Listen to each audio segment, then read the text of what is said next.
Okay, greetings, degenerates. Welcome to the inaugural episode of what I'm calling the Midnight Mass. I hope the volume for the background music isn't too much for you. And yeah, let's just. Oh boy, let's see what this goes. Let me start by cracking open my. There we go. Gotta have a monster. Got Blue Hawaiian here. And I see... Wow, we already got some people in the chat. Holy shit. Hey, K-Shoal. Hey, now. Audi, Canada, whatever you want to fucking call. Volume's good? Sweet. Okay. I have no real idea what I'm doing, so... just... Because it sounds low for me, so I don't know what it's like for you guys. So I've just been retooling everything. As you can see, there's a stream boss, and I even have a little plaque down here for the occasional donation, which apparently there has been one. Thank you, Alamo. Seriously. And so just, I guess, housework out of the way. There is donations down there. Little clips and shit I've been adding just to... Oh, I don't know, this is just, okay. This is basically just my take on the shows that I like, because, I was just someone in the chat, I've been here since the GPP, since AAA, Fright Power, all that, so this is just kind of my, Temu version of it. So, yeah, I got me my drink here. Let's see how this shit show goes. But, how is everyone? That's a bit of the housework we got to do here. So, how's everyone doing? Been kind of cold here because it's winter. It fucking sucks. Yeah, let's see. I think everything is. Let's see, do I have all my news set up? How's the... Yeah, okay, yeah. Well, of course you're cold. You're in fucking Canada. Oh, God. What is it, like 3 degrees there for you? It's been kind of damp here. It's been raining a lot, but... we didn't really get much of that during the summer, so we're making up for it. Oh, leg pain. That's not fun. I hope you get better. What? Anything in particular? You didn't fall, did you? Ah, man. Well, snuggle up with the pig. Give Rocky some hugs from us. And hopefully whatever entertainment I can offer is a good enough distraction. Most of the news is just going to be really just Maduro. It's just been a lot of Venezuela. The original idea for the show was going to be me going over the Somalis shit, the entire 42-minute video from Nick Shirley. But the bombshell dropped, and I pivoted to, you know what? Let's just get some news. Let's just kind of organize it and see where we go from there. And yeah, that's gonna be what this. I don't really know how long this is gonna go. Hour and a half. There might be some gameage after. I can't promise anything. Depends on if we get a big enough crowd for some Quiplash. I don't know. It really only needs 6, so we'll see. But yeah, definitely going to be doing more gaming. That fucking Among Us thing on New Year's Eve was such a fucking blast. It was so much fun, and that stream went so much better than I thought it was going to be. It was insane. So big thanks to everyone there for joining in the game and actually just chatting. That made a big difference. Yeah, that was fun. So I'm definitely going to be doing that. Definitely more Among Us. I'd like to mix in some Pummel. Pummel is always a crowd pleaser. I like to do that. It's always a fun. Although I don't really know how much my point of view is going to be really entertaining, since I'm, you know, not exactly great. But yeah, I'm gonna do that. And I don't have a lot of Jackbox games. I have Quiplash. I have Trivia, I think, TKO, and Drawful. Hey, Blay. Evening.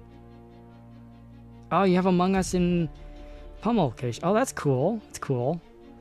Among Us is fun. I know a lot of people might think that that's, you know, a COVID era game. I think it's fun. It's a nice little pastimer, and Pummel is always fucking fun. I mean, if you don't know what that is, it's basically just Mario Party, but there's blood. So it's really simple. So I think let's get into the first. I kind of made a little graphic for this. So let's see how that works. I have G used to call them segments. So let's go with that. Let's Drunkle has what is today's national holiday, and then he does the what does he do? The Babylon Bee article. I have on this day in history, and for that I have this. You think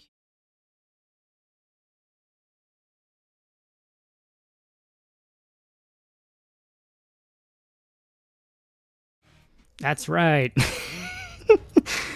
Clipped out a little bit of Alter Bridge for you. Here we go. Starting out with, on this day, January 4th, in, let's see if I can get this to where it actually is lined up for everything. Oh no, oh, the joys of doing things live. Okay, let me go. Let's get this situated. Here we go. In 1847, Samuel Colt sells his first revolver pistol to the United States government.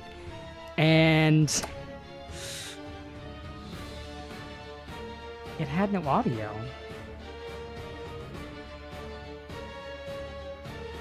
Huh. Weird. Oh, I gotta... I wonder why. Yeah, okay, we'll put that on the list of things I gotta fix. Because I have no idea why. I heard it. Oh, wait a second, you know what? I think I know what I did. I don't think I put out the audio to the stream. I think I just have it on me. Okay. Well, I'll fix that off stream. Yeah. And if anyone knows, the Colt revolver is quite possibly the most iconic gun of the Old West. It is the gun. And if you know Supernatural. In 1865, New York Stock Exchange opened its first permanent headquarters at 1012 Broad Street near Wall Street in New York City. In 1959, the USSR's Luna 1 became the first spacecraft to escape Earth's gravity. That's interesting. Yes, we are yes, actually, Blade, that's really fitting because the name of the stream is a slight Learing curve. Again, originally the plan was to go over the Somali thing, but I kept that as this is basically the pilot episode. You know, I'm learning shit, or Learing, you know, what works, what doesn't work. In 1961, longest recorded strike ends as Danish barbers assist and 33-year strike. 33-year strike. Jesus Christ! Imagine picnicking for that long. Oh my God! I would have walked so much you wore a hole through the damn concrete. 07. The 110th Congress of the United States conveys to elect Nancy Pelosi as the first female Speaker of the House. She was elected Speaker in 07? Jesus Christ, it's been that fucking long? Oh my god, term limits now, especially for these fucking elderly dinosaurs. And in 2021, the first Oxford AstraZeneca COVID-19 vaccine are given to the general public, with 82-year-old Brian Pinker of the UK the first recipient of the jab. Wow, and that went over fucking swimmingly, didn't it? Yeah. Anyone want to, check in on old Brian? Hopefully he's still alive. I mean, he was old even then.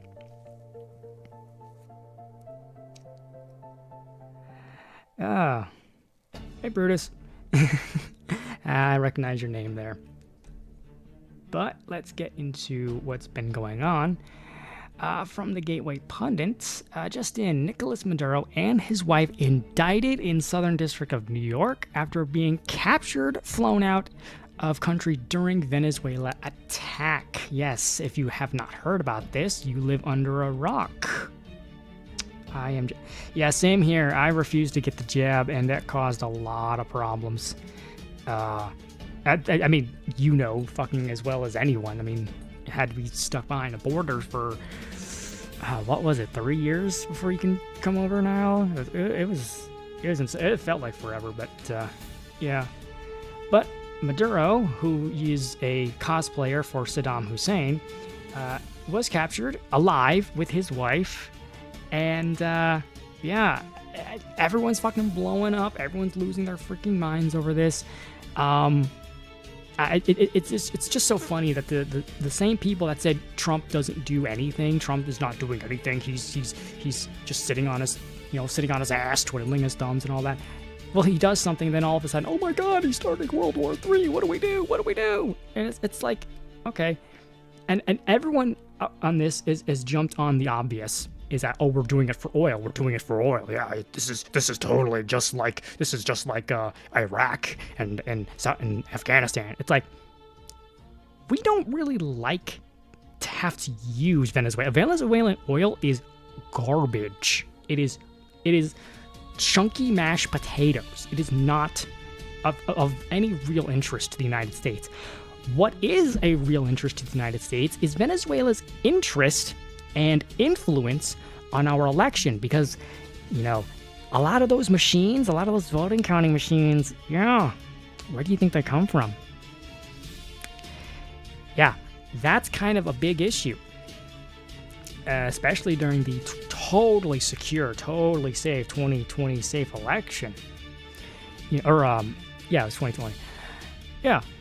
So all those machines that just so happen to stop counting and, just all of a sudden jump up for Biden, where do you think they came from?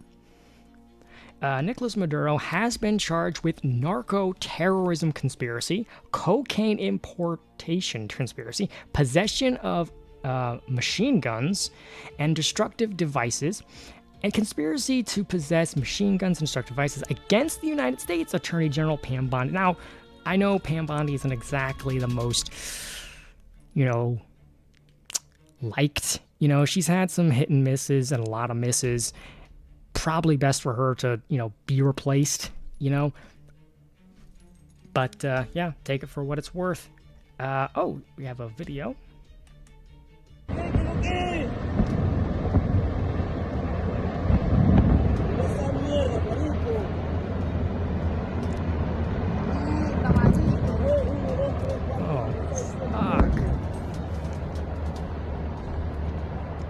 Oh, hey, Grug. Been a long time.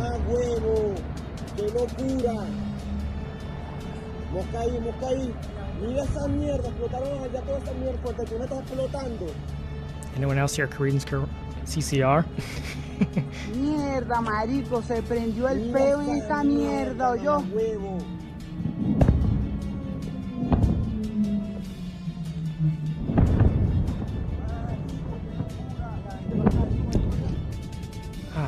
Damn. Marico, llegamos a tiempo a la casa, ¿oyó? Marico, mira esa mierda.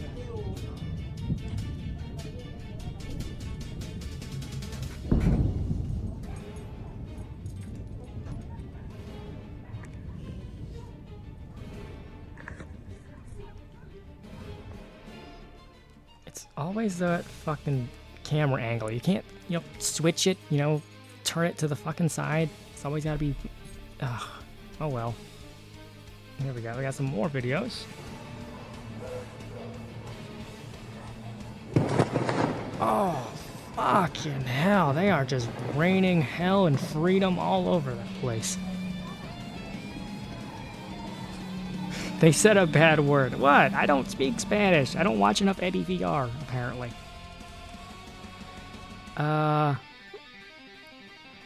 Trump has successfully carried out a strike against Venezuela and its leader. This comes after Trump has confirmed that the U.S. forces conducted the first land strike against the drug trafficking facility in Venezuela earlier this week. There was a major explosion in the dock area where they load the boats up with drugs. And if you've been looking at the news lately as well, we've been bombing said drugs. Drug boats, I mean. And this is just, honestly, a lot of people are possibly in the boat, especially my area and my generation, of just like, oh, we're going into another country. This is going to be like everyone has Iraq, Afghanistan, PTSD. And look, I completely understand. But everyone who's chomping at the bit to claim this is another war, this is, oh, Trump's starting a war, this is unconstitutional, blah, blah, blah.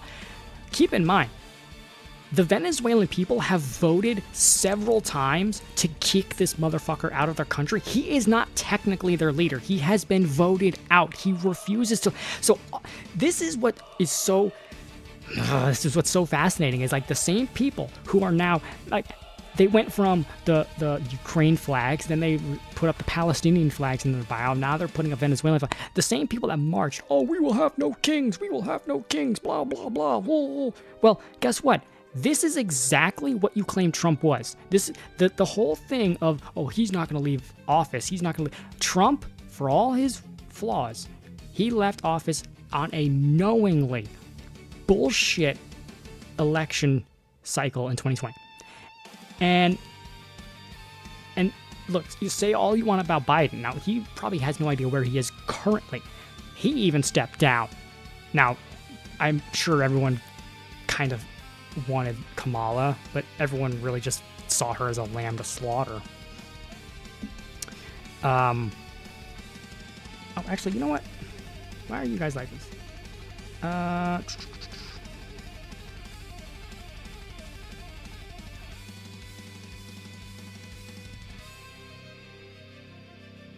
There we go. You guys have wrenches. Yeah. So this guy has been in office illegitimately, holding power in a communist dictator state. And you got all these people in the United States and around the world, as we'll see, just going, oh my God, how dare he do this? This isn't a new war. This is not Trump, at the behest of some small hat group, when we know what we're talking about here.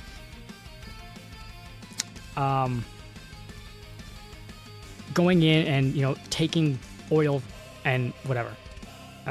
No problem, Blay. You deserve it. This is going to be like a wrench no state here too, probably. But speaking of that, here we have Donald Trump over at Truth. The United States of America has successfully carried out a large-scale strike against Venezuela and its leader, well, he's not really the leader. He's ipso facto President Nicolas Maduro, who has been, along with his wife, captured and flown out of country. This operation was done in conjunction with the United States law enforcement. Details to follow. There will be a news conference today at 11 a.m. Yeah, which he did. I have some clips of that. I don't have the full thing because that was like fucking an hour long.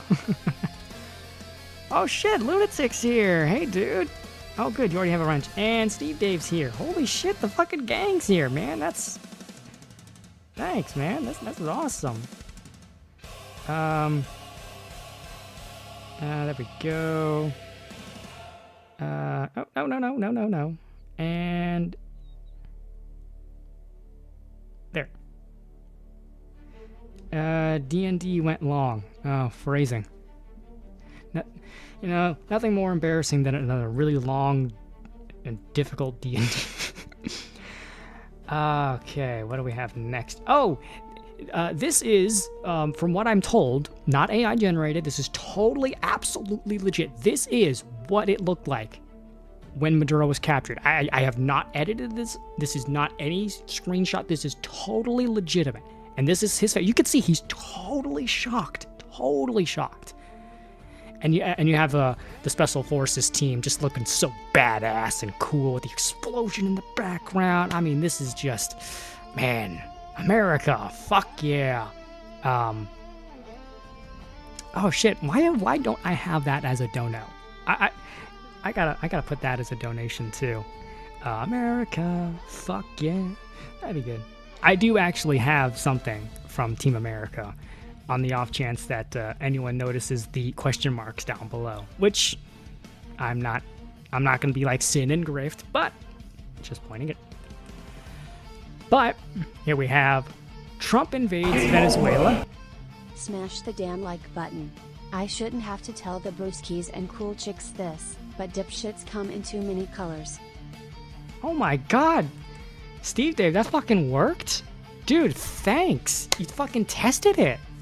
And I have yes, I have text-to-speech. I do that. I don't have text-to-speech because I am lazy to read it. I have text-to-speech because I literally am using one monitor. So I can't really go back and forth all that much. I heard it. I hope everyone else did. Steve Dave, did you actually see in here? Did it pop up? That's what I want to know. Did you see it and did it like play for you? Because I heard it.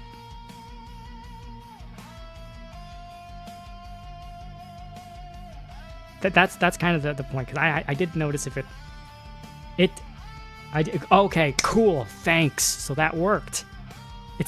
Yeah, the $1 dono is game over. Oh, thank God. Oh, I was really hoping that on the off chance that anyone actually put something in the collection basket, that it did actually work. So,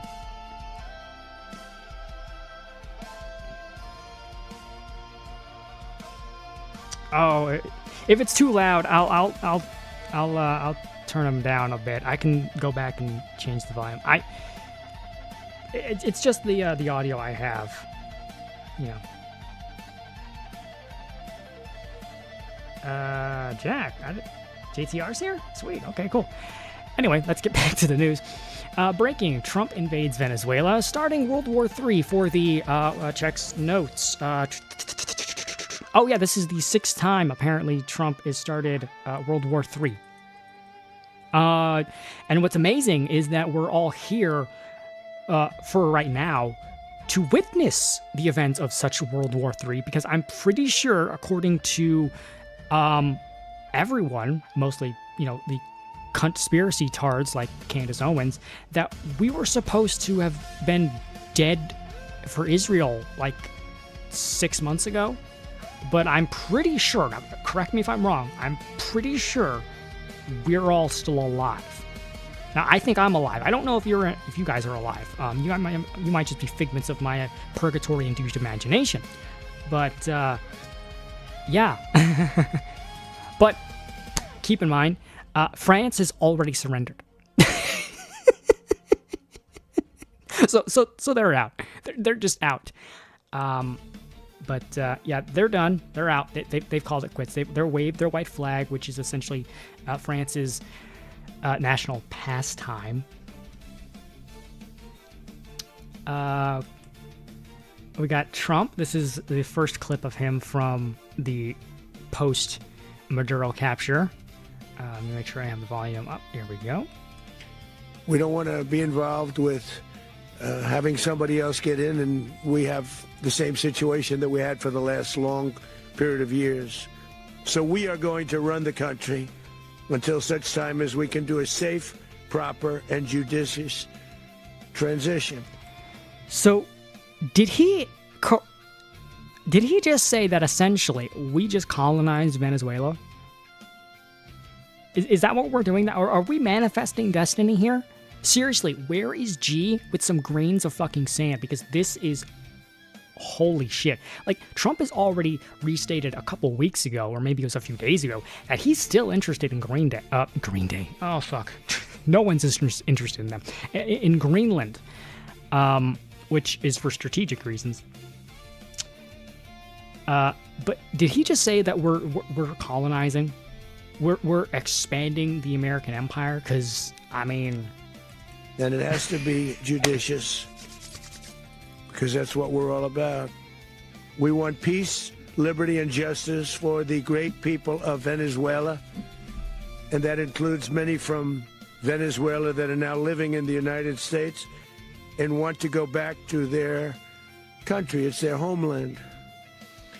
We can't take a chance that somebody else takes over Venezuela that doesn't have the good of the Venezuelan people in mind.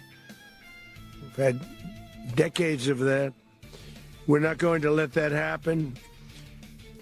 We're there now, and what people don't understand, but they understand as I say this, we're there now, but we're going to stay until such time as the proper transition can take place. So we're going to stay until such time as we're going to run it, essentially, until such time as a proper transition can take place.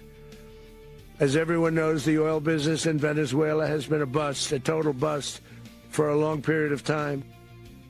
That's right. You heard it. Venezuela is now transitioning. So I wish for all of you to respect Venezuela's new pronouns. Freedom. Fuck yeah.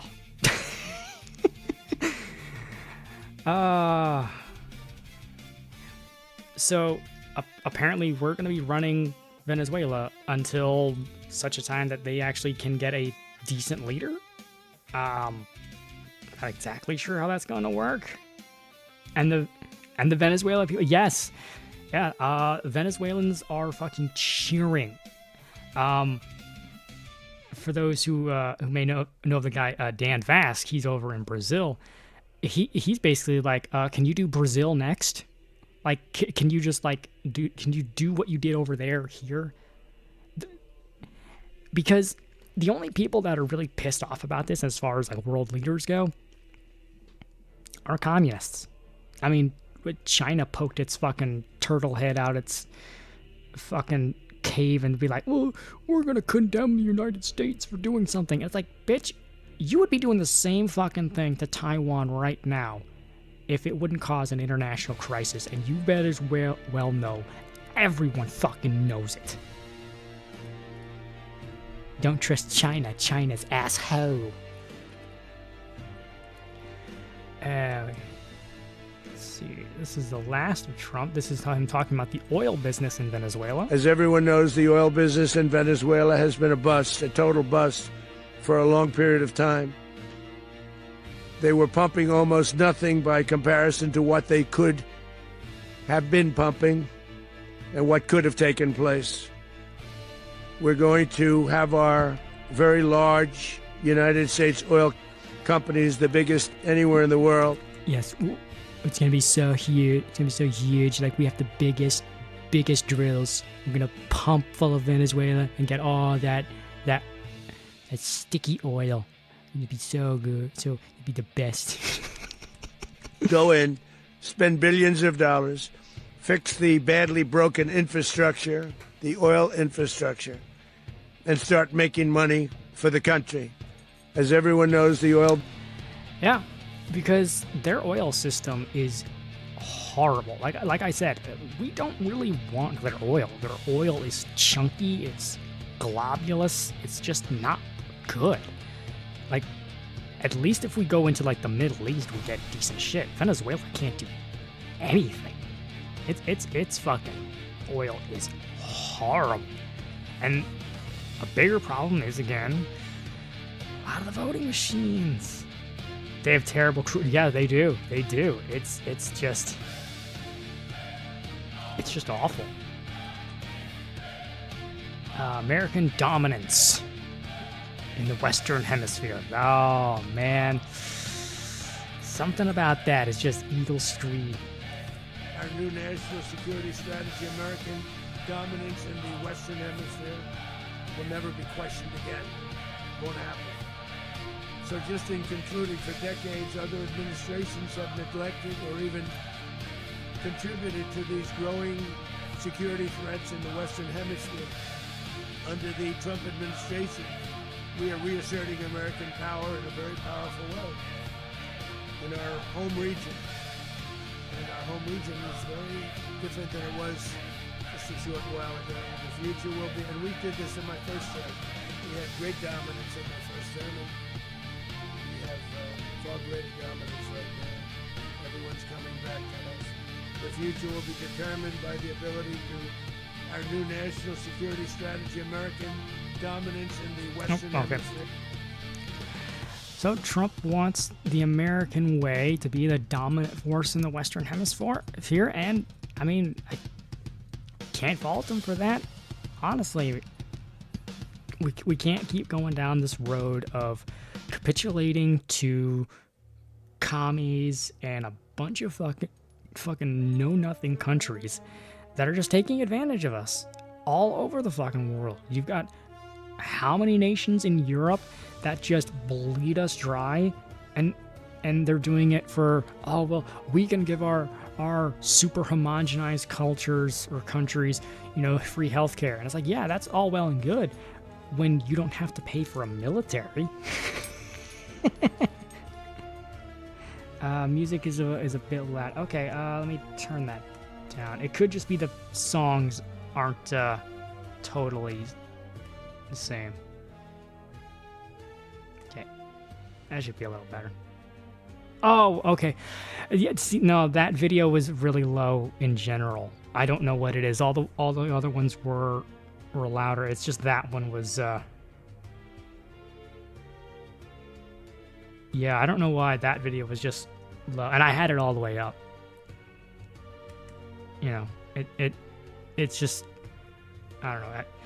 That particular video was lower than the others. But how is the rest of the world actually looking at this? Because if you look at the news, everyone's like, "Oh my God, this is unprecedented. It's unconstitutional. It's just, Trump's being a fucking fascist dictator. Blah blah blah." Yeah, because fascist dictators don't really go in and destroy other. I mean, Stalin and Hitler aside. How is the world reacting? And this is from Al Jazeera, so it's, great. World reacts to U.S. bombing of Venezuela, capture of Maduro. Donald Trump says the U.S. has carried out a large-scale attack against the country and captured its president. United States president has said the U.S. has carried out a large-scale attack. Let's see.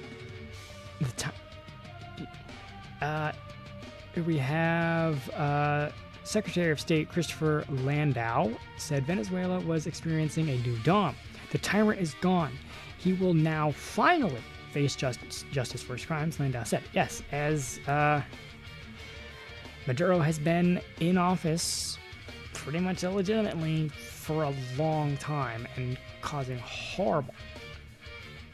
But Colombia says, alerting the whole world that they have attacked Venezuela. Colombian President Gustavo Petro wrote in a series of statements posted on X, the Republic of Colombia reasserts its conviction that peace, respect for international law, and the protection of life and human dignity must prevail over any form of armed confrontation. In a separate post, he said he rejects the aggression against the sovereignty of Venezuela and of the Latin people. The sovereignty of the Venezuelan people. You mean the sovereignty of the people to not face a fucking cruel commie dictator ruling over them, unprecedented and unopposed for years, when they have tried peacefully to get rid of him? He just says flat out, no? Oh, okay. Yeah, like we give a shit. Oh, okay, let's see what Cuba says. President Miguel, the bad one, Diaz-Canel, issued a sharply worded condemnation over social media, because you know that's where all the best sharply worded condemnation comes from, accusing Washington of carrying out a, quote, criminal attack against Venezuela and calling for an urgent international response. Okay. In the post, he said the so-called zone of peace was being brutally assaulted, describing the U.S. action as state terrorism. But nothing Maduro was doing was, under that umbrella. Okay. He ended the statement with a revolutionary slogan, because that's all these people do, is create chants and scream and cry. Homeland or death, we shall overcome. We shall persevere. We shall... whatever. Knock off. Okay, there we go. Hey, Daryl. Okay, what does Chile have to say? In a statement on X, again, the Chilean president, Gabriel, or whatever, Boric Font. What kind of last name is Font? Gabriel expressed his government's concern and condemnation of the U.S.'s military action. We call for seeking a peaceful solution to a serious crisis affecting the country, he said. A peaceful solution to what is essentially something that needed to have been done by the country's own people for fucking decades? The removal. And here's the thing. Here's what really bugs me about this. We didn't just go in and take him out. Okay? This was a precision. This was a surgically precise move to go in and take a leader of another country alive. Because keep in mind, the United States could have easily just fucking carpet bombed the fuck out of that country and left it to dust. Of course, unfortunately, that would mean a lot of civilians got caught in the mix, and ultimately, we don't want that. We got him alive. This was more a fucking game of capture the flag than anything. Chile reaffirms its commitment to basic principles of international law, okay, such as the prohibition of use of force and non-intervention, the peaceful settlement of international disputes, and the territorial integrity of states. Okay, so you're basically what you're saying is you were never going to help your own neighbors. You were never going to help something that you were right there that a foreign entity had to fucking get up off its ass to do, because that same entity was flooding our country with drugs and probably people and fucking with our elections. But you want peaceful. I'm starting to think these guys' version of peaceful is being massive pussies. Okay. Mexico, again on X, President Claudia Sheinbaum. Okay. Oh God, again, Mexico condemns the military interventions, blah, blah, blah. Brazil, this is unacceptable, crossing of the line, yeah, blah, blah. Bolivia's foreign ministry said the statement on Facebook. The fuck still uses Facebook? Your 50-year-old grandmother who gets AI memes saying, "Oh my God, this is real." Like, no, it's not, Grandma. Go away. We're putting you in a home. Expresses his firm and immediate support of Venezuela, of the Venezuelan people. Now, okay, if you want to support the Venezuelan people, sure, but that's kind of why we did this in the first place, is because the Venezuelan people were fucking suffering. And they have been for a long time. So, Bolivia reiterates the commitment to peace, democracy, and the coordination with the International Committee and Humanitarian Assistance. the protection of civilian population, and support for a credible and lasting process to international reconstruction, it said. Again, peace, democracy, these are all nice and fluffy terms. Well, I don't really care much for democracy. It's just basically mob rule. But these are all countries that were within a stone's throw of Venezuela, and we're just basically doing nothing. Guyana?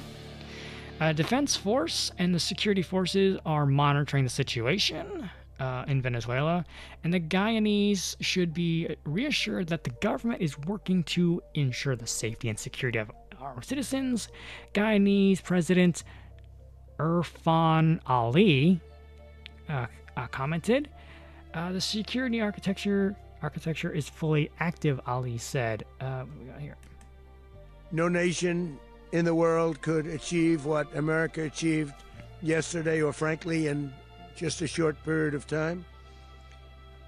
All Venezuelan military capacities were rendered powerless as the men and women of our military, working with U.S. law enforcement, successfully captured Maduro in the dead of night. It was dark.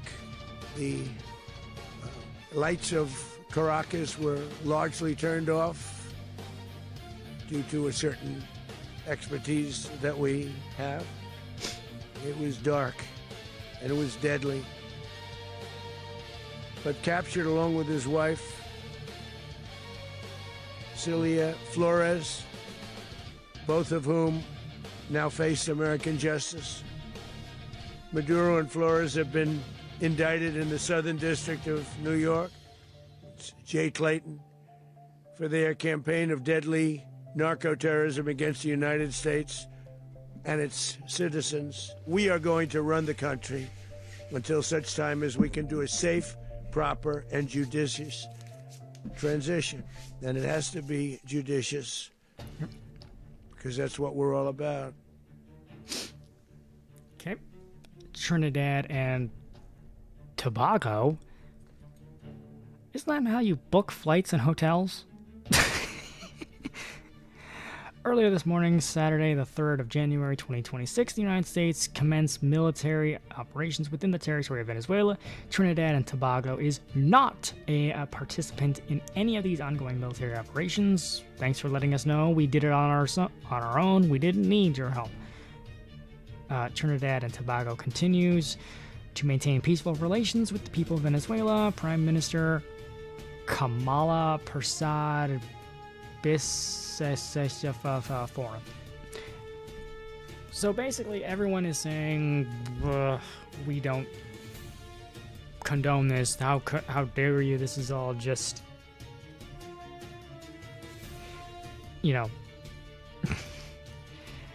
Ecuador. The time is coming for all narco Chavista criminals. Their structure will finally collapse across the entire continent. From the president of Ecuador, Daniel Noboa Azin. Jesus Christ. Speak English. Uruguay, or as Homer Simpson says, you are gay. Why are you gay? Their foreign ministry said the government is following with close attention and serious concern the events that have been reported in Venezuela in recent hours, including U.S. airstrikes against Venezuela, the military installation, and civilian infrastructure. Uruguay rejects, as it always has, military intervention. So basically all these countries, Argentina, Panama, oh, here we go, China. So all these countries are basically grandstanding. How dare he? How dare he? Like, what do you want him to do? He's an illegitimate leader who's been voted out, and he keeps flooding our nation with coke and other fucking shit. Probably fentanyl. It's not about money. It's about sending a message. Everything burns.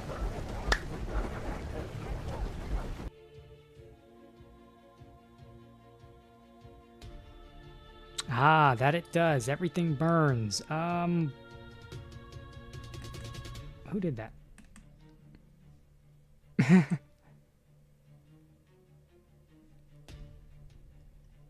Oh, Steve Dave. Oh, that didn't play out. Two things. One, what this do? Secondly, didn't some stupid bitch who run against Trump in the election visit Venezuela or for our border? How did she know that? How did she know that is where the narco-terrorism was coming from? That's a good point. It's a very good point.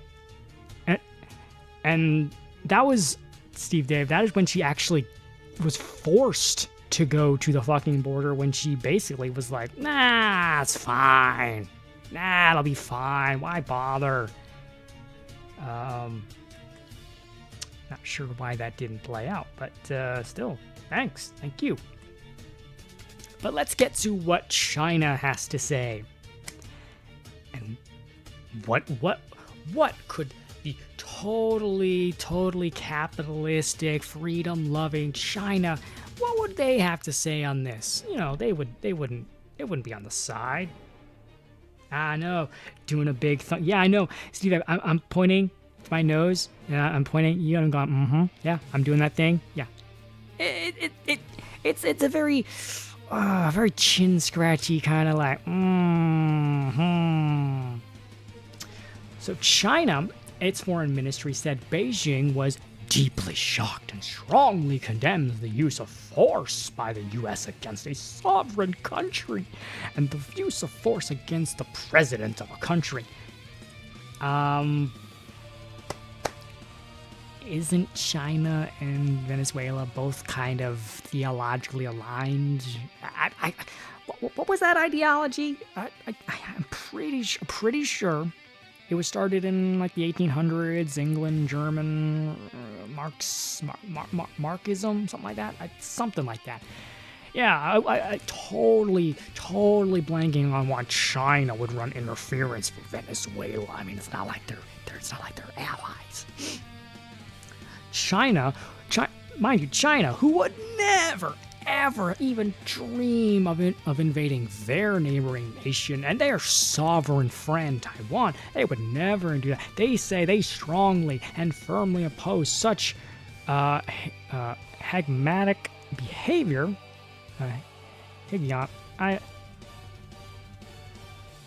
Just a little bit of communism. Yeah, just a little bit, you know, like a little bit of cocaine, a little bit of meth. You only need a little bit. By the United States, which seriously violates international law, violates Venezuelan sovereignty, and threatens peace and security in the Latin America and the Caribbean. You know, because China, they want to bring peace and freedom to their new empire. Their new empire? We urge the United States to abide by international law and the purposes and the principles of the UN Charter. Oh, correct me if I'm wrong. Isn't China on the Human Rights Board? China on the UN's Human Rights Council. Keep in mind, China, you cannot own a business or run a business if you are not part of the Communist Party, essentially. The state owns your business. There is no such thing as free enterprise. There is no free market in China. And they had to install nets under the buildings to catch people from jumping out of the building just so they could end it, essentially. Yeah, but, you know, China wants to care about the sovereignty of people and international law as they violate every fucking, what do they call it, patent. And they fucking subvert everything we have and make fucking plastic carbon copies and sell it for half the price on their fucking garbage websites. Yeah, they care about international law. Oh, fuck off. and stop the violating of sovereignty and security of their countries, it said.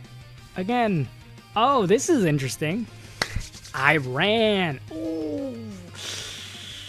Oh man. So China and the communist leader Xi Jinping, aka Winnie the Pooh, or, more accurately, Winnie the Flu, wants to condemn the United States. And who do you think is joining in? None other than their fucking butt buddy, Iran. End of life hammocks. That's it. Nyala, that's it. That's what they're called now. End of life hammocks. In a statement posted on X, the supreme leader Ayatollah Ali Khamenei, and I don't think Iranian citizens are allowed to have internet. So it's really interesting that Xi Jinping and the Beijing Bling, that's what Xi called it. I don't think citizens are allowed to have internet in Iran. So it's interesting that their leader is posting on X. What's important is when one realizes an enemy wants to force something on one's government or nation with false claims, they must stand firmly against that enemy. Keep in mind, Iran. Now, not many people really understand the full scope of the whole Islamic world. Islam is an Arab religion, right? It's an Arab-based religion because Arabs are descendants of Abraham through Ishmael, which is why Islam is an Abrahamic religion. It is a bastard child, but one nonetheless. Iran has no racial or ethnic ties to Arab. They were Pharisee. They were Farsi, okay? Iran was forcibly subjugated under Islam. And many of you have seen the pictures of 1970s Iran versus, 10 years later? 10 minutes later. It's night and day. So, Iran is condemning forceful imposition of ideas when Iran itself was forcefully imposed into having Islam, which is not at all part of its history. Really. Again, Islam is an Arab religion for mainly the Arab people. That's how Muhammad set it up. Muhammad was basically making the Judaism, but for Arabs, right? Because Judaism is, a more racially tied religion to the Jewish people. So it's very interesting. We don't give into them with reliance on God. No, they don't have reliance on God. They have reliance on Allah, who is Satan. And confidence in the people's support will bring the enemy to its knees. Well, that's very Islamic of you. I mean, Islam does mean subjugation. In a separate statement, Iran's Minister of Foreign Affairs said it strongly condemns the American military attack on Venezuela, I'm sure it does, and the flagrant violation of the national sovereignty of a territorial integrity of the country.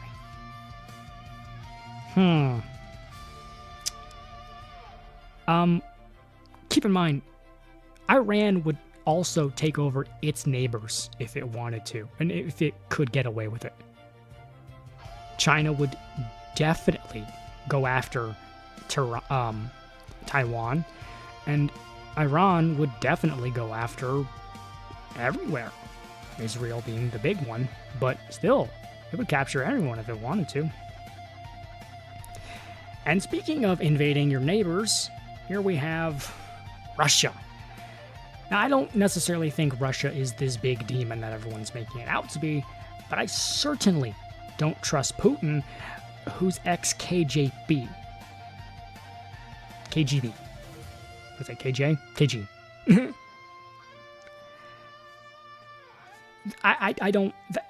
I certainly don't like Zelensky. I think he's a fucking con man, snake oil salesman, but I don't like, Putin anymore. But Moscow is deeply... they're always using the words concerned and condemned to make some sort of emotion. This is also like emotional pulling. Have you seen what's been happening in Iran this last week? No, not specifically. If there's anything specific, I who knows? If you mean something specifically, throw it in the in the asylum or in the cathedral. It doesn't matter. But they are deeply concerned and condemn an act of armed aggression. Okay, it's considering that we captured the guy alive, but okay. Against Venezuela, committed by the United States, the Russian Ministry of Foreign Affairs said. Ministry of Foreign Affairs said, in a current situation, it is important to prevent further escalation and to focus on finding a way out of the situation through dialogue. The minister said, we should just talk to each other. We should just think kumbaya and have a drum circle and hug and hold hands and go to therapy and, touch puppies and... Okay? Look. Sometimes you need to punch the bully. Okay? Sometimes you need to show a force. Okay? This is what the word meek actually means. It doesn't mean pussy. It doesn't mean doormat. It means you know when to put your sword away, and you know when to pull it out and fucking use it. And that's what Trump did. He didn't go after civilians. He didn't kill any... I could be wrong, but I did not hear any sort of civilians were taken, out. All I know is the leader was captured alive.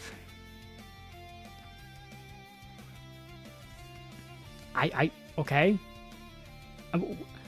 Trump could have easily just, SEAL Team 6 them.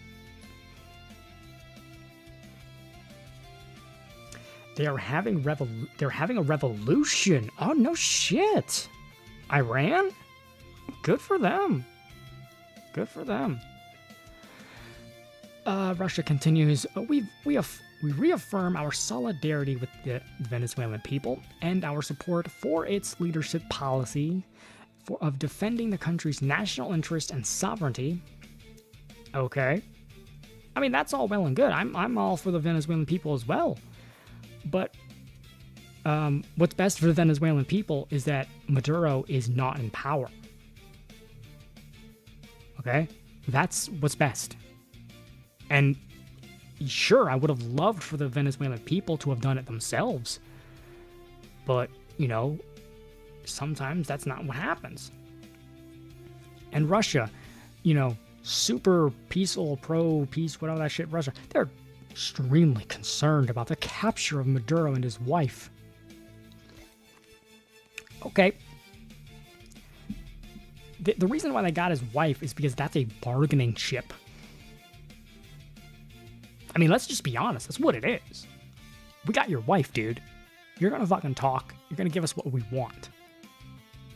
Now, will it work? That's to be seen. But it is. It's a bargaining chip. The United States, Secretary General Pam Bondi said Maduro and his wife have been indicted in the Southern District. Nicolas Maduro has been charged with narco-terrorism. Okay, we've read this one. What does the United Kingdom think of this? Now, keep in mind, United Kingdom, not exactly the most free speech nation right now. I've done videos on it. They kind of will lock you up for a meme while they let roaming waves of influxing rape gangs just wander throughout the fucking country, unabetted by anything we call law and order. But the British Prime Minister Keir Starmer, who, again, he wants digital ID chips, or whatever it was, said his country was not involved. Okay, thanks. We haven't needed your help in 70 years. maybe longer because you guys asked for our help. I want to establish the facts first. Sure you do. I want to speak to President Trump. Okay. I want to speak to allies. I can be absolutely clear that we are not involved. Okay, great. We didn't need your help. And I always say and believe we should all uphold international law. Okay, so there's lots of talk about international law. Okay, we've got the European Union. Who gives a fuck? Spain, Germany, really? France, Indonesia. Who gives a shit about what Indonesia has to say?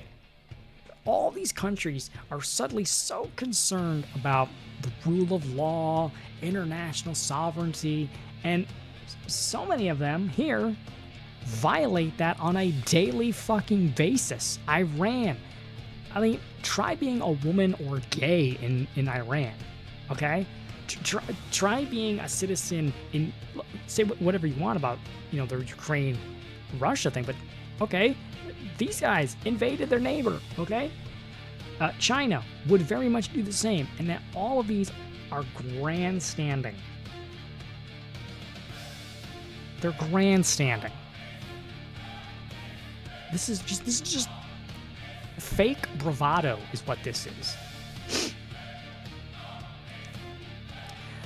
But who is really what we should be thankful for? And that is, as I said, the Venezuelan people. Because as nations all over the world, and the leaders of such, ignore their people, violate the laws that they now claim they care about, Venezuelan people in Florida, my lovely state, break down in tears, celebrate at gas stations after the U.S. military captured Venezuelan dictator. That's the key word here. He's not president, he's a dictator. Emphasis on the dick. Nicolas Maduro. President Trump says Maduro and his wife were captured and flown out of country. This is beyond comparison. Thank you, my God, it's a miracle. My parents came. My dad was mayor of the opposition and was politically persecuted. It's actually surreal. Now they're speaking in foreign, but you can see that they are just beside themselves. They are. Esto no tiene comparación. Gracias, Dios mío. Gracias, Dios. Me arrodillé y lloré en mi casa por él. Es un milagro. Muchas gracias. Por aquí también vemos parte de la juventud venezolana en lágrimas porque hace rato sonaba una canción en la que todos nos pusimos prácticamente a llorar aquí en el arepaso del Doral. Cuéntame qué se... Mucha emoción, el ambiente es impresionante y el ambiente te cautiva y uno estar en el momento y tener esto como una experiencia única en la historia es increíble. ¿Cuántos años tienes? 19. Parte de tu vida o tu vida entera la has vivido ya esperando que esto suceda. ¿Cuántos años tienes viviendo aquí en Estados Unidos? Tenía 11 años. ¿Tus padres en dónde están? ¿Disculpa? ¿Tus padres están aquí contigo? Sí, mis padres están acá. Ellos vinieron, mi papá fue alcalde de la oposición y fue perseguido político y bueno, él vino para acá para simplemente huir y que nosotros tengamos una buena educación. Y es muy loco que de un día para otro yo a las 2 de la mañana parado, de la nada veo un video y después veo otro video y yo dije, está pasando en realidad. So much Super Bingo with this, dude. So much. Lo que hay que disfrutarlo. Seguimos compartiendo con las personas que se... Estoy feliz porque yo soy hermana de Jordi Suárez, un muerto político. Cuando las guarimbas tuve que emigrar por ese régimen. Oh my God, she's the sister of a political persecuted. Oh my God, that's... Yeah, and as you're saying, like, these people are cheering. Now, they're in America. I would really wish they would be speaking English, but that's beside the point right now. These people are crying. They are so happy. And this is where it's like Trump's a racist, really? This is a voting block right now. This is a large part of people that are now going, oh shit, Trump actually gets shit done. I want to vote for that side. I'm gonna be on that side. Because the Democrats are now showing that they're more offended that a totalitarian dictator is now no longer in power as they screech, bitch, and complain about Trump every other fucking hour about him being a king, him being a tyrant, him being a Nazi, him being a literal Hitler incarnate. This is why, I don't know how 2026 is going to go, but this is why it's not going to be a blue tsunami at all.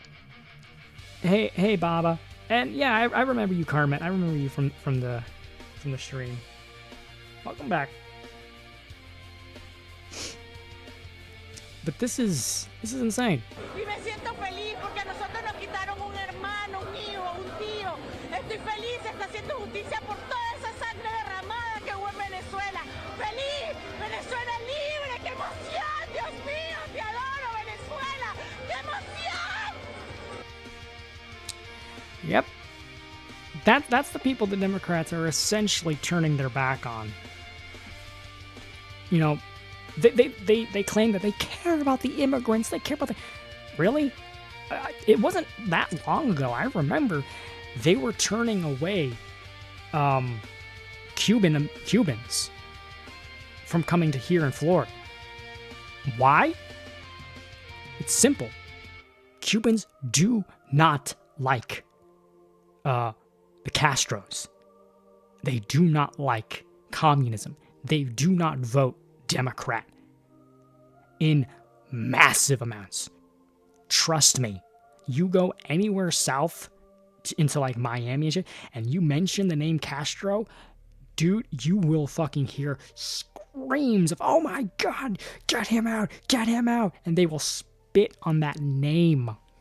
And they don't, and the Democrats, they turned away Syrians. Why?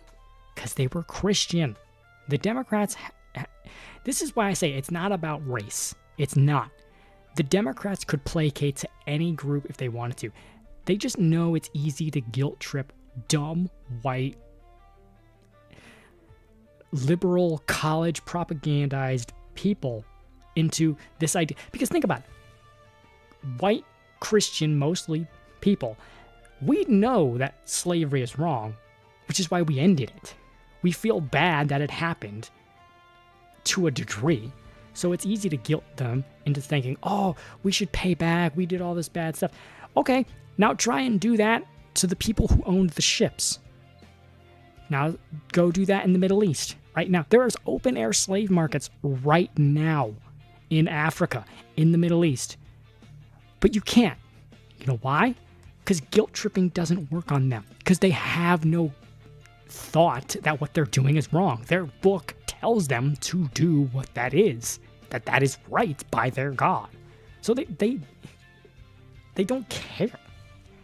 And so the more these people cheer, the more they are now a voting bloc for Trump.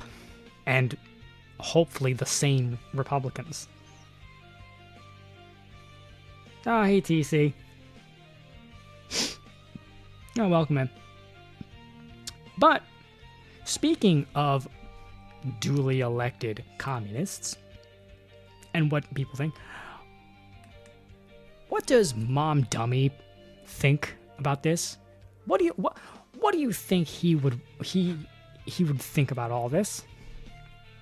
Well, the outright collectivists, and they're outright saying collectivists, I remember a time when the word socialist was a dog whistle for calling Obama the N-word. Yeah, but now they're actively calling themselves democratic socialist collectivists. Well, Mob Dami is pissed at Trump's capture of the socialist dictator, suggests Venezuelan Americans are upset.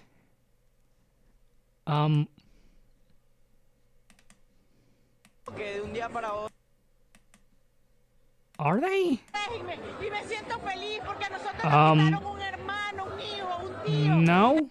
No, I don't think they are. I don't think they are, buddy. Far left New York City mayor, he was sworn in on a Quran. Weird. Zorhan publicly pouted after the United States captured Venezuelan leader Nicolas Maduro. U.S. forces snatched Maduro in a daring raid, and his wife announced Sunday by the president. I was briefed this morning that U.S. military captured Venezuelan President Nicolas Maduro and his wife, as well as their planned imprisonment in federal custody here in New York. Weird. Unilaterally attacking a sovereign nation is an act of war. We didn't attack a sovereign nation necessarily. This is not war. And besides, let's say this is an act of war. Okay? Mon dummy. I'm guessing you don't play a lot of chess. What happens when you capture the king? Well, what happens when you capture the king, the game is over. So if this was an act of war, we went for the jugular first stop. And the music stopped. Speaking of stop. There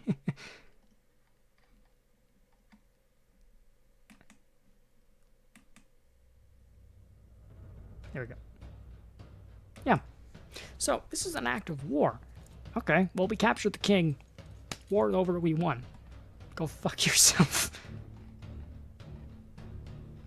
I don't have anything to say about him other than he's a fucking idiot. But, going more on him, he was just sworn in as mayor. He was sworn in on a Quran, and he wants all New York elementary school students, elementary, mind you, elementary, my dear Watson. Now that's ages between 5 to, 12, give or take? Depending on, where you are. So that's really young little kids learning Arabic numerals. Now, keep in mind, the alphabet does kind of come from Arabic. I mean, it's in the name alphabet. But how about no? And what's really interesting, and this is what really stupid, and this is what is got people like Fuentes up in arms and, full mass. As a Jewish American, okay, I don't care. I am so done with this connotation of I'm a blank American.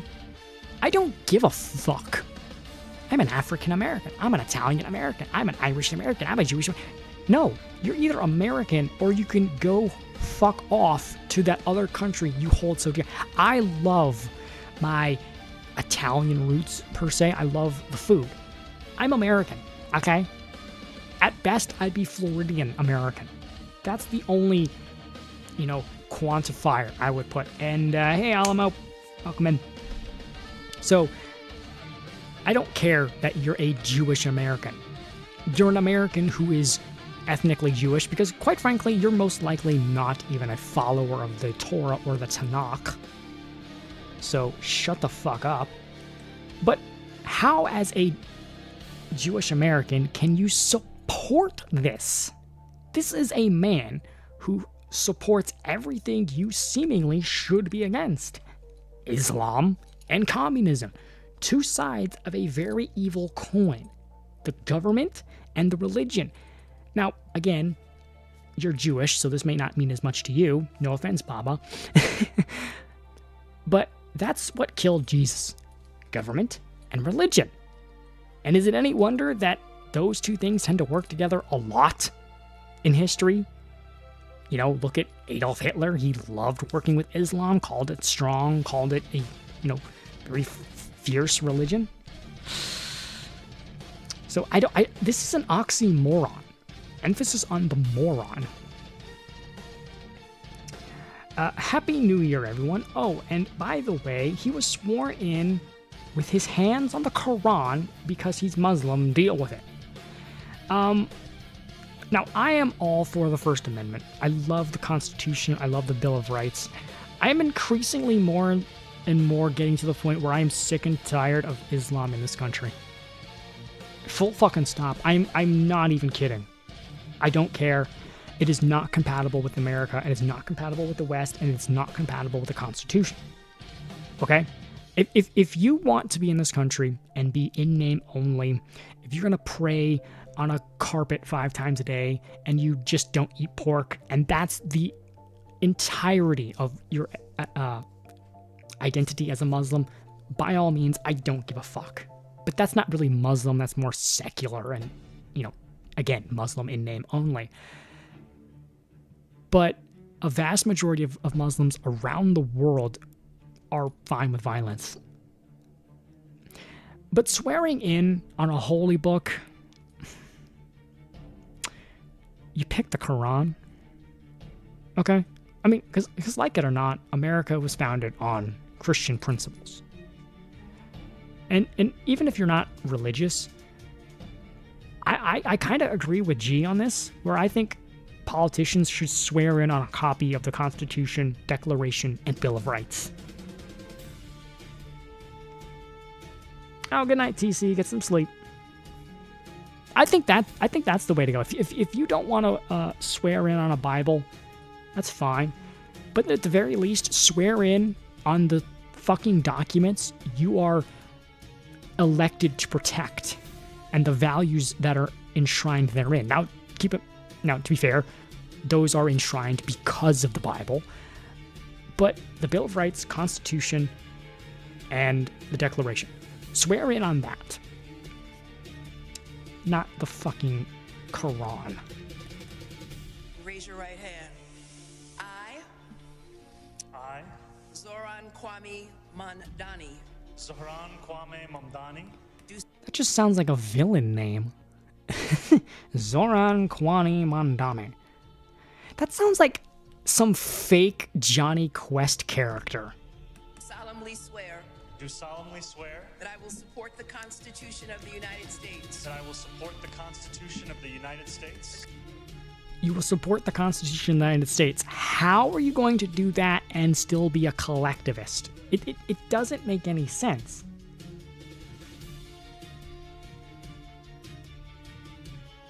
The Constitution, the full Bill of Rights on the... Yeah, I'm fine with that, Alamo. But, like, if someone doesn't necessarily want to because it's the Bible and they're not religious, I would be fine if it was just the Constitution, Bill of Rights, and Declaration. That doesn't offend me. Now, obviously, if I was a politician, I would have, those documents plus a Bible. I would actually bring mine, but still, I don't see a problem with that. The Quran, I do. It doesn't work in the West. It's a failed experiment. Multiculturalism fucking doesn't work. And the Charter of the City of New York. And the Charter of the City of New York. And that I will faithfully discharge. And that I will faithfully discharge. The duties of. The duties of. The office of. The office of. The Mayor of the City of New York. The Mayor of the City of New York. According to the best of my ability. According to the best of my ability. So help me God. So help me God. Congratulations, Mr. Mayor.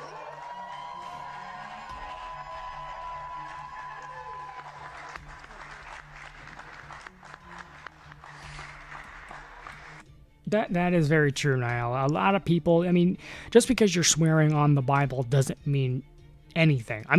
To be fair, swearing on the Constitution doesn't necessarily mean anything.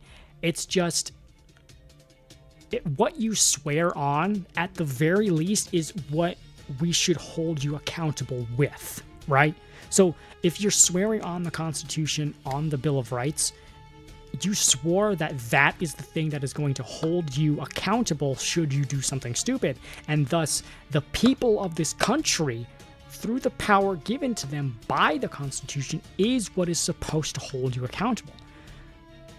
You may never, if you were to, swear on a Bible, you're never really going to face judgment until you see God himself. But that what you swear on is supposed to be the thing that acts as your buffer, right? And what in the Quran is going to stop him? I don't know. How about that thing where Muhammad tells you to stab people in the neck? Okay. How about where it says, see them, fight them where you find them, subjugate them. This is the punishment for unbelievers.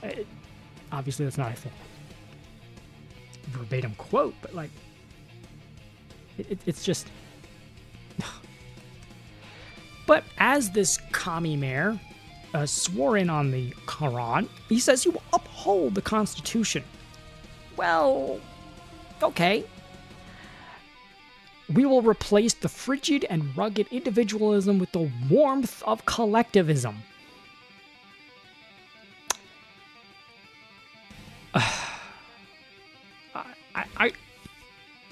I'm going to read that again for those in the back.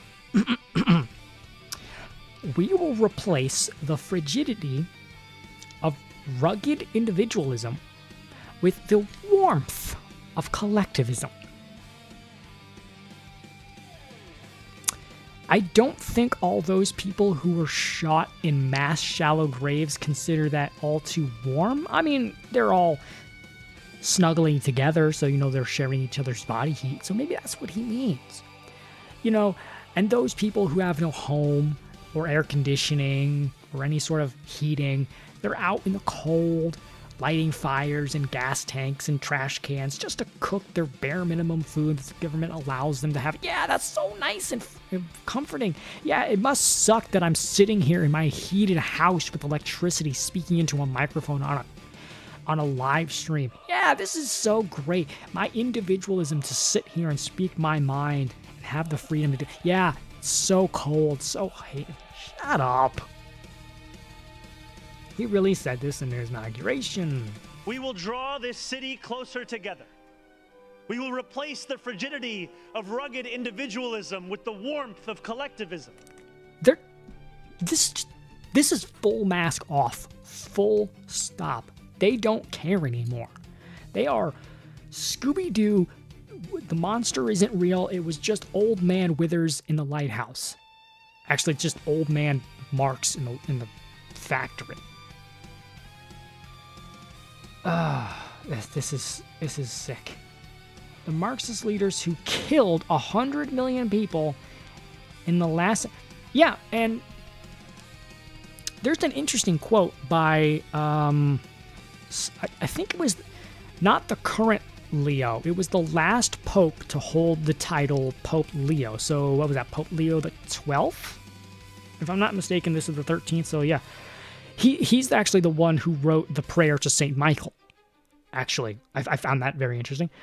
He said, and this was a prediction of his, so he was before the 20th century. He said the 20th century would be owned by the devil. Now, that's a paraphrase, but he would be owned by the devil. Looking at what happened in the 20th century, it's very hard to not say he was prophetically correct. Because the devil is communism. I mean, 100 million, and that's at best. It's probably a lot more. It's probably a lot higher. The inauguration for the mayor of New York opened with the singing of the socialist anthem. We are now openly having the socialist anthem sung for the inauguration of a mayor of one of America's, if not America's, biggest fucking cities. This is insane. Forget nuclear. You can fucking put wires wrapping around our founding fathers and have them in a fucking turbine, and them spinning in their graves alone would power this country for centuries. This is beyond disgusting. What the actual fuck? If your landlord does not responsibly steward your home, city government will step out. What is that famous quote by Ronald Reagan?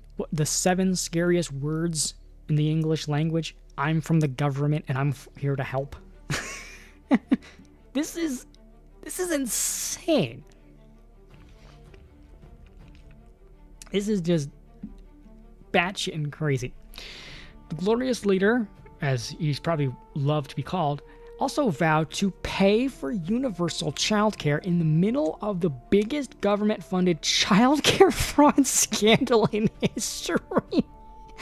Oh, how's all those Learing centers doing now? Yeah, I bet that's fucking great. The cost of childcare is no longer discouraged. Now, here's the thing. I fully understand that there's a massive problem with the economy, with childcare. I would really encourage people to maybe look at government as the problem and not the solution. And the reality is, yeah, a lot of homes, unfortunately, need two incomes. I understand the dream of, the trad wife, stay-at-home mom, takes care of the kids. That is unfortunately just not possible for a lot of people. And that is not solely the fault of women being single moms and whores. Keep in mind, speaking of capitalism versus communism, you don't have supply without demand. A lot of those men out there that are like, oh man, no, I would never date a single mom, or I can't stand women with a high body count. How many of them have looked at porn in the last 24 hours or have a subscription to an OnlyFans model? You can't bitch about the problem if you're part of it. So we need to get the economy back into a place where you can afford homes. No one can afford a house. Are you insane? And what's so worse is these boomers out there going, well, you just pick up your bootstraps. It's like, that's not enough. Because you fucking dinosaurs kicked the can so far down the effing road because you knew you'd be too old to have to fucking pay due. And you're continuously kicking the can down the road. So yeah, there is legitimate problems out there, but socialism is clearly not the fucking answer. People also notice there weren't any United States flags in front of not one United States flag. I mean, you could put it in the chat. I don't know any of these flags. I'm not a vexerologist. I'm a vexorcist. I don't know any of these flags, but none of them, weirdly enough, look like American flags. Brutus, you're unfortunately in his jurisdiction, I think. Are any of these flags New York? Because I legitimately don't know. This is insane. And here we have Mondami's inauguration in New York has music that's not even in English and Muslim men on stage that look like they're from Afghanistan. Okay, that I don't necessarily care about. The Muslim part I care about. Oh, one of those actually is the New York flag? Okay, well, I don't know which one. But the rest of them, they're not American. They're all the district flags? One of which Brooklyn. Okay. Okay, well, that's not as crazy. But still, no American flags? That's interesting. So they have Durka over here singing some Islamic thing, and it's in. Does anyone else find it kind of ironic that New York, the center of America's greatest attack on our soil, because Pearl Harbor was not technically on our soil. Hawaii wasn't even a state yet. They just elected a socialist Muslim. Wow. Went from never forget to, hey, who cares? Each according to their need, each according to their ability. Jesus Christ! He's just fucking quoting the book now. Oh my god. This is just Animal Farm. Oh yeah, look at this. The warmth of collectivism. Yeah, the Gulag. The warmth of collectivism killed 100 million people in the 20th century. Yeah. The warmth of collectivism is so great they built a wall to contain the heat. Oh, fucking hell. And remember, when the Berlin Wall fell, what side did everyone run to? Did they run to the warmth of collectivism, or did they run to that frigidity, cold individualism? I don't know. Is this the warmth of Oh yeah. This is so sad. This is so fucking sad. And this is New York. And as it was in the chat, yeah, they fucking voted for this. They fucking voted for this. 100 years of communism and 100 million dead. That's being nice. The Bolsheviks' plague that began in Russia was the greatest catastrophe in human history. Bolsheviks, by the way, while many people will bullshit about, they were a specific group of people, they also heavily killed that, quote, same group of people.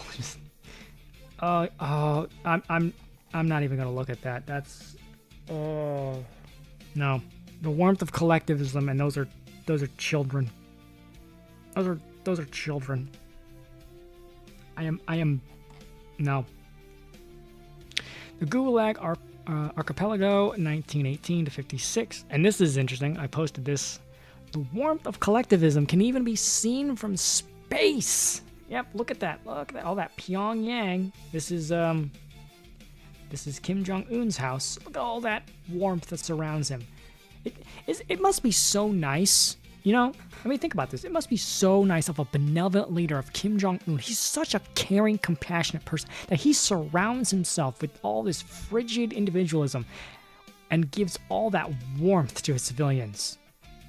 What a caring guy. What an absolutely loving leader. I hope New York is ready for the warmth of collectivism. Yeah. And this is China, I'm guessing. Probably the Red Army. Or the Little Red Book era. Let's see. All of this. Look at this.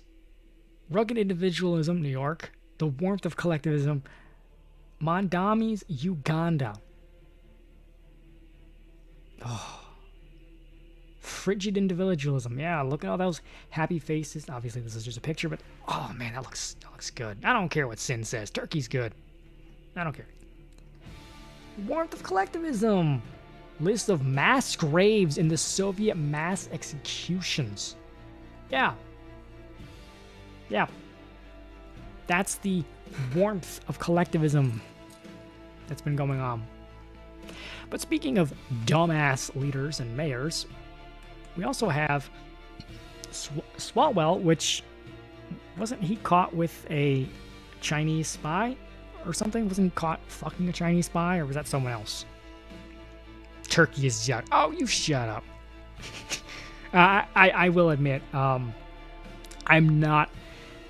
Contrary to what you might think, I'm not a breast guy when it comes to poultry.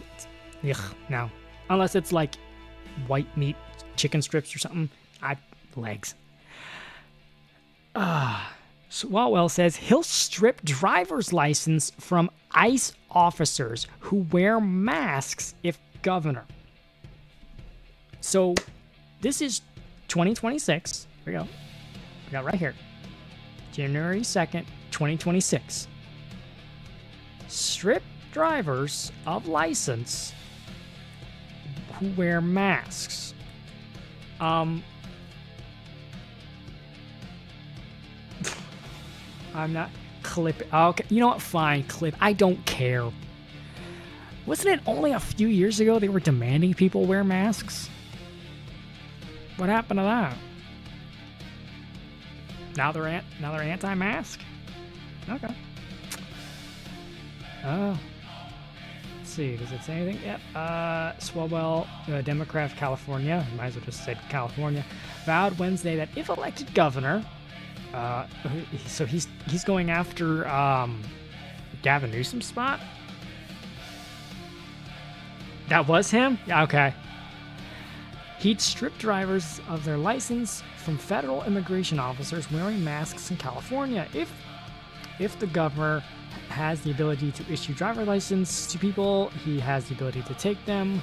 Apparently this is what he's saying. He's vowed that, you know, if you wear a mask, you can't drive. So basically he wants to go after people who are destroying his voting base. He's going after the people that would actually vote for him. Gavin thinks he'll be president. Yeah. Oh my god. Gavin Newsom is like the scummiest person I can imagine. Like Harry Sisson has the most punchable face. He has the most smug, punchable face. But Gavin Newsom is like 80s corporate slimeball personified. Like any 80s movie, he is the villain. That's just what he looks like. He looks... I don't believe in reptilian people, but he looks a bit snaky. Okay, come on, Twitter.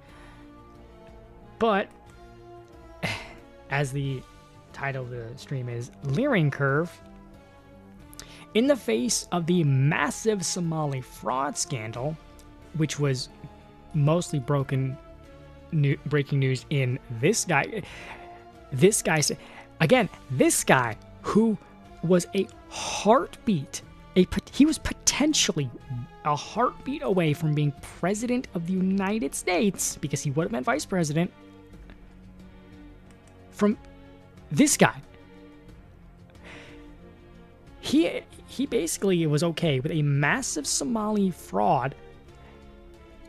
In the face of this, what is he doing? The taxpayer-funded family and medical leave program gives Somalis up to 20 paid weeks off per year to bond with a child. I had this in my video. These people, they basically pump out kids like rats. And they have multiple wives.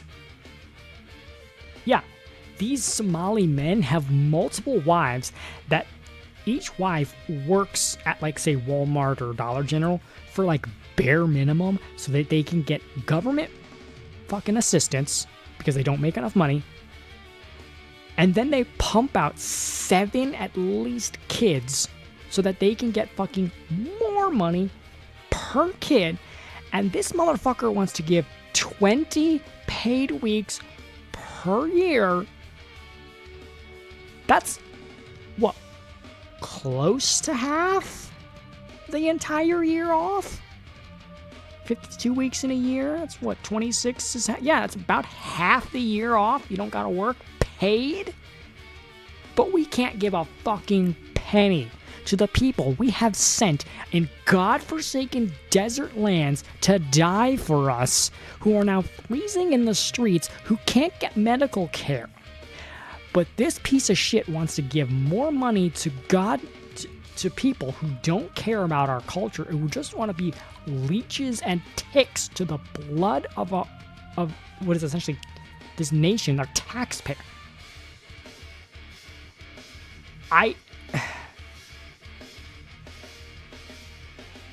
Wow.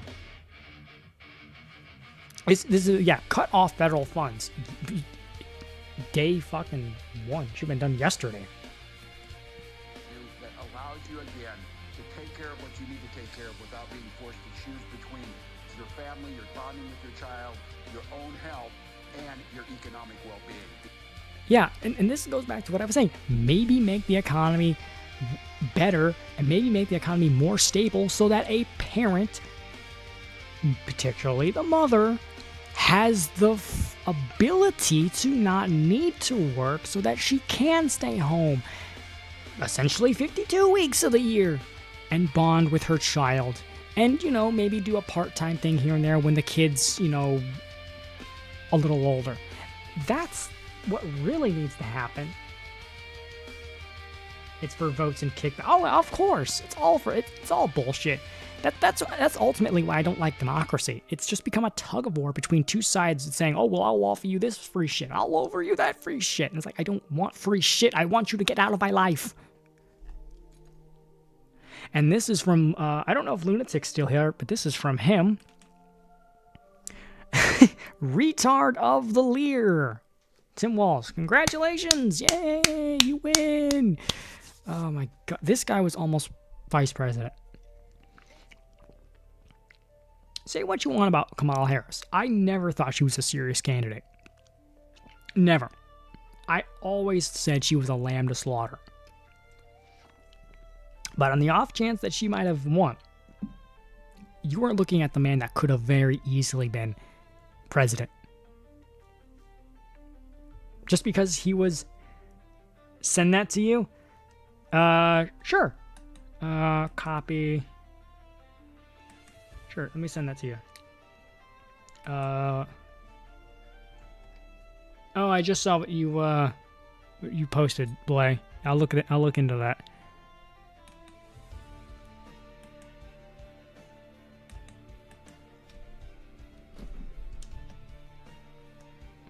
There you go, Steve Dave. But so what has been this whole, big bang of the Somali problem? Well, Nick Surley, a YouTuber, broke the news, basically doing what the media failed to do or ignored. And new media journalist, I guess you can call him a journalist. He, just went in and asked questions. I guess that's what qualifies someone as a journalist nowadays. Shakes the media establishment with explosive Minnesota fraud allegations. Now, I'm not going to go through the full video, but 23-year-old YouTuber may have just uncovered what could be the biggest financial fraud of the century. Now, the legacy media is scrambling to regain control of a narrative that has already gone viral. And see, that's the problem. The old guard is not happy that their power is now suddenly not as strong. Their vice grip is not as strong as it once was, which is why they freaked the ever-loving shit out when Elon Musk bought Twitter. And sure, Twitter could be a lot better. There's a lot of bots. Elon wants to do things that, basically turn Twitter into YouTube, and it wouldn't really work unless you do something right. But it's certainly better than it was under Jack Dorsey. And the main reason for that is that it allows people to be a little more free with what they say, and it doesn't pull you off the site if you say, yeah, I don't want to get the jab, or I think that getting forced to wear a mask is kind of dumb and lame and gay. You committed fraud in this 42-minute documentary posted on X and YouTube. Shirley claimed that literally billions of dollars have been funded through Somali-run fraudulent businesses. So much fraud it could actually almost replace the entire GDP of Somalia. Oh my God. Yeah, it was upwards of $9 billion since 2017.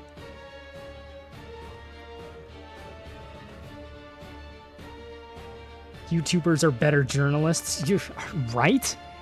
And that's another thing, Steve, is that there's a reason why so many people who run like Rotten Tomatoes and all those, they are so terrified of people like,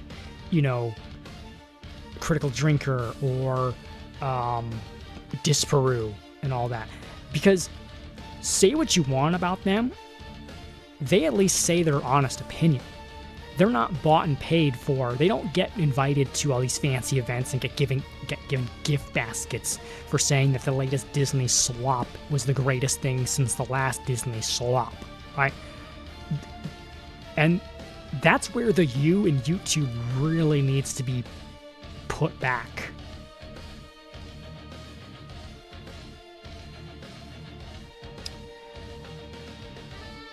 old media on the new media. Abby Phillip of CNN framed Shirley's approach as politically motivated.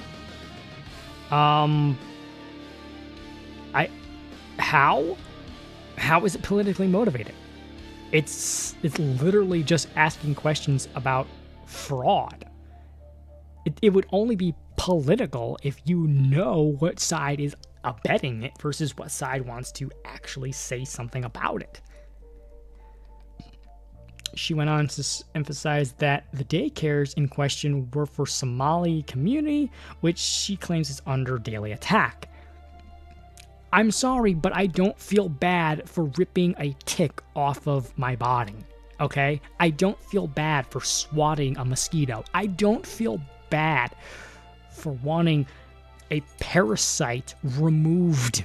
It's not an attack. They are the ones attacking. And doing so to the point where if you actually be a journalist on this, they will put out assassination hits on you. They've already done that. They've already called for different journalists who have reported on this to be attacked and killed. I'm sorry, I don't feel bad for this poor little community, okay? I'm sick and tired of feeling bad for a parasite. Mainstream media is more mad at me than they are at the fact that billions of your dollars are being used for fraudulent businesses. Yeah, keep it. Always look at how they react. They're more offended that you dare call out the fraud than the fact that there even is fraud. Let that sink in for a second. That's fucking insane. But honestly, you knock on the door of a daycare center and you're like, let me in, let me in. Not by the hair of my chinny chin chin. She said, referencing Shirley's on-the-ground investigative approach, what do you want people to do in that situation? Open the door and say, come in? Okay, sure. Was it necessarily the best approach? No. But it certainly was a lot fucking better than any actual, quote, journalist was doing. He was doing something. To some, her remarks come across as an effort to move the conversation away from Shirley's findings, absolutely, and focus on his tactics. Okay, his tactics were simply going to the place where he, feared there was bad shit going on and asking the question of what is going on. That was his big sin. That was his eating the apple moment. He dared to ask a question. This implication was that a verified journalist may have had a different experience at the daycare Shirley claims were completely vacant. Yeah, there weren't any kids. There weren't any kids at a kids' daycare.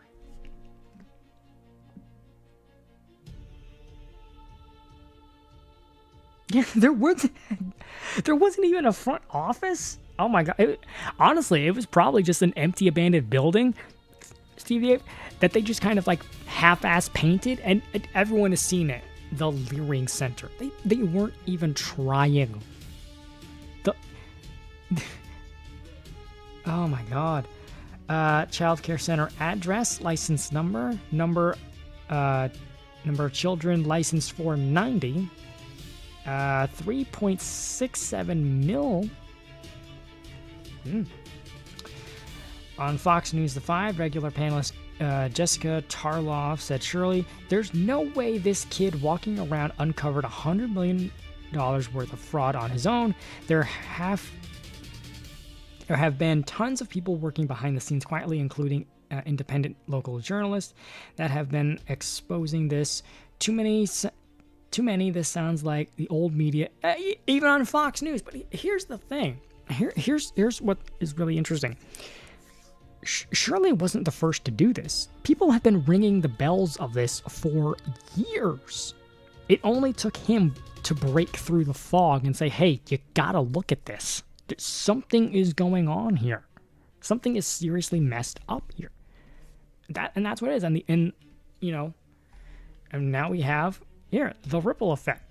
Surely others credit online spaces like X for giving them a platform to share important information. Again, thank you to Elon Musk, that wonderful autist he is. In an appearance on InfoWars with Alex Jones, whatever you may think of him, Shirley thanked Elon Musk and said, because what he's done has helped shape society in many ways, whether it be the election, whether it be so we can all speak freely here in the United States, you're seeing a... Now, sure, X isn't like this massively you can say whatever you want Wild West, but it's a lot fucking better. He never said he did it alone, and they've known it's a problem since...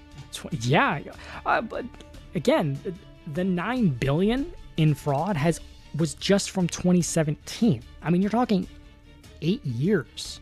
That's about $1 billion, give or take, a year in fraud. That's fucked up. And like, who knows how long this has actually been going on for? You know? Now on the Somali daycare and the 100 million scheme. Let's watch on X. They cuss me out. Yeah, I'm sure. Federal agencies respond. Oh yeah, I bet he's getting some knocks from the government. On Sunday, the office of Governor Tim Walz pushed back against Shirley's claims. It's kind of funny that one of the Learing centers, if you go to their site or whatever, their phone number directly calls his office. Directly calls Tim Walz's office. So yeah, I'm not surprised that he pushed back, because he absolutely fucking knew. Because he was getting probably kickbacks of either money or voters or some kind, both. Tuesday evening, the FBI and Department of Homeland Security announced they were stepping in to investigate allegations of fraud, including Minnesota. And yeah, it's not just Minnesota, it's a lot of states in the country, including even Texas and Florida, massively red ones. The U.S. Department of Health and Human Services also froze all child care payments to the state. Good. Hello, I'm HHS Deputy Secretary Jim O'Neill. I'm here with Assistant Secretary Alex Adams. Alex oversees the Administration for Children and Families. Intrepid journalists have made shocking and credible allegations of extensive fraud in Minnesota's child care programs. We believe the state of Minnesota has allowed scammers and fake daycares to siphon millions of taxpayer dollars over the past decade. My office, ACF, provides Minnesota $185 million in child care funds each year. That money should be helping 19,000 American children, including toddlers and infants. Any dollar stolen by fraudsters is stolen from those children. Yesterday, I spoke directly with the director of the Minnesota Child Care Services Office. She could not tell me with confidence whether those allegations of fraud are isolated or whether there's fraud stretching statewide. Today, we have taken 3 direct actions against the blatant fraud that seems to be rampant in Minnesota. First, I have activated our Defend the Spend system for all ACF child care payments across America. Starting today, we require a justification, receipt, or photo evidence before we make a payment. Second, I've just signed and sent a demand letter to Governor Walz. I required a full 360 review of these centers. This includes attendance records, licenses, complaints, investigations, and inspections.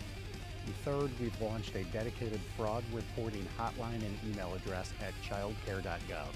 Whether you're a parent, a provider, a member of the public, we want to hear from you. Let me be crystal clear. ACF expects every state to uphold the highest standards of oversight, monitoring, and accountability for federal dollars. Minnesota is no exception. We're committed to holding bad actors accountable. Regardless of rank or office, anyone who's involved in perpetrating this fraud against the American people should expect to be prosecuted to the fullest extent of the law. Produced by the U.S. Department of Health and Human Services. I guess now we just waiting to see if they actually fucking do something.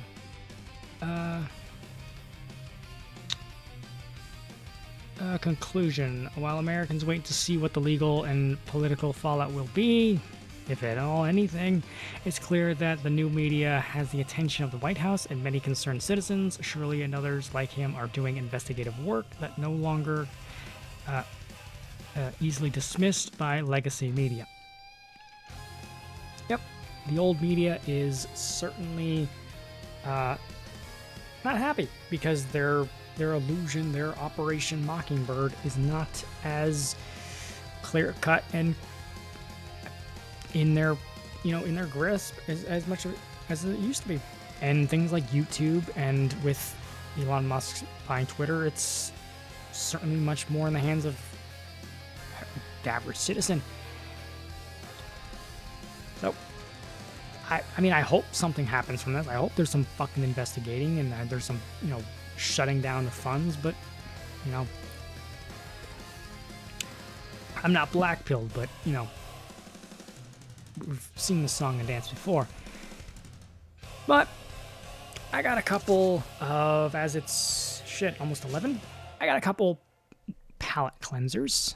Where were they? Here we go. This is a I fucking love these videos.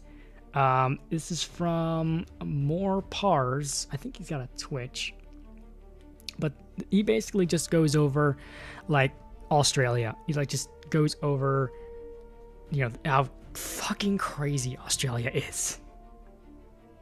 Australia's most common snake, and that's quite a problem, because it's also one of the world's deadliest.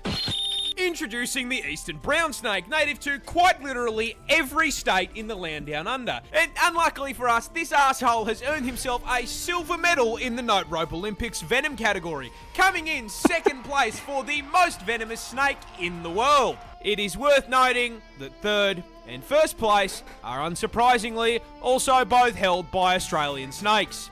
Because God hates us. However, unlike first and third, the toxic middle child here is a far larger problem, because putting it lightly, he's a cunt.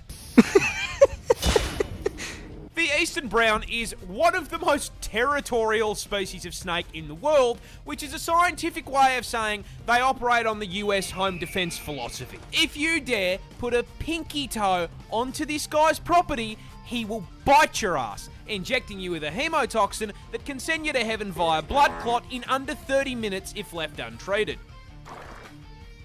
But hey, stay off his property and he'll leave you alone, right? Yeah, one problem. His property is your property. Get the fuck out of my room! I'm playing Minecraft! That's right, the eastern brown doesn't live out in the middle of nowhere like his slightly more deadly cousin. This fucker is so at home in the suburbs, he drives a f***ing Prius. You can find this burnt piece of spaghetti literally anywhere. Go to put your shoes on, he's turned them into a 2-bedroom home. Hop in the car to go to work? Yeah, unfortunately, that's his car now. Get to work on the job site? What do you know? He f***ing works here too. Try to take a shower after a long day at work? F*** off, he's moisturising. You can't even take a shit in the comfort of your own home without running the risk of the dunny being occupied. In fact, these bastards are so omnipresent that out of the 200 species of snake in the country, this ginormous asshole makes up 60% of snake bites. What a cunt. This is Australia's... Okay, and I got one full disclaimer for those who have arachnophobia. This one is about spiders. Australia's scariest spider is hiding a deep secret. But what is it? Well, introducing the huntsman, native to the land down under, and the #1 cause of tourists absolutely shitting themselves on camera. And look, in defense of said tourists, I will be the first to admit, yeah, this looks scarier than a f***ing job application. Those gangly ass legs and the hair make him look like Slender Man's testicle. Now, as if having a negative charisma stat wasn't bad enough, I regret to inform you that the huntsman spider grows up to 30 centimeters in size. making it the largest spider on the planet by leg span, and legally allowing Subway to market him as a foot long. Now, being the spider equivalent of a Ford F-150, you'd think he'd have the common decency to be slow, you know, tank build. Unfortunately, the Huntsman is f***ing turbocharged. Now, it's usually at this point in the video that I would inform you that he is also highly venomous, because it's Australia. However, that's his big secret. The Huntsman is a big sweetheart. You see, despite looking like an SCP, Huntsmen are incredibly timid, and on the rare occasion they do bite, their venom is harmless. In fact, seeing one of these bad boys in your house is a blessing in disguise, because if you see a Huntsman in your home, I guarantee you won't see any annoying ass flies or mosquitoes, because he's eaten them. You see, he understands he's big enough that he should be paying rent, and so he contributes to the household in pest control. I personally have had one of these bad boys as an 8-legged roommate, and I can tell you they're pretty good company. Except for the part where they cause car crashes. Yet, you see, Huntsmen like to hide in tight spaces and cracks, and they do it by flattening out their body to fit into the gap.